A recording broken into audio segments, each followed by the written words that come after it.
Notre alimentation a subi de profondes mutations depuis l'apparition des premiers hommes. Au Paléolithique, il y a 400 000 ans, l'homme découvre le feu et passe de l'alimentation crue à la cuisson des aliments.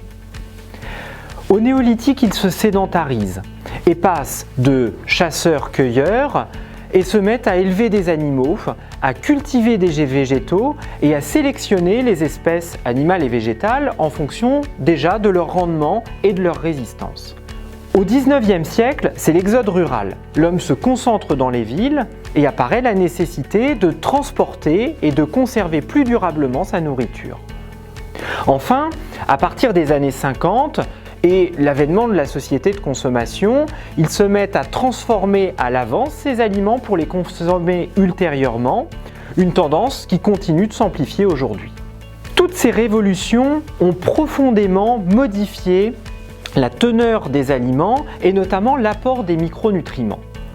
Prenons quelques exemples concrets. Pour l'apport en fibres, c'est une division par un facteur 4. Pour la vitamine C, d'un facteur 5. Pour le fer, c'est la dégringolade avec une diminution par un facteur 15 de nos apports. Parallèlement à cela, d'autres nutriments, comme par exemple le sodium, ont vu leur apport exploser. Pour ce dernier, c'est une multiplication par 8, avec des conséquences immédiates sur le risque de développer des maladies chroniques, comme des maladies cardiovasculaires et l'augmentation du risque d'hypertension artérielle, sur, et de manière plus générale, l'équilibre des électrolytes de notre organisme. Or, ces micronutriments sont à la base du fonctionnement de notre organisme et de notre cellule. Ils interviennent notamment dans l'expression de notre ADN et le repliement de ce dernier. C'est d'ailleurs ce que l'on appelle l'épigénétique, permettant de faire le lien entre notre environnement et l'expression de nos gènes, dans lesquels l'alimentation a une part prépondérante. Les micronutriments interviennent également dans le bon fonctionnement de la cellule. En effet, nombre d'entre eux sont des cofacteurs enzymatiques et permettent donc aux enzymes de fonctionner correctement.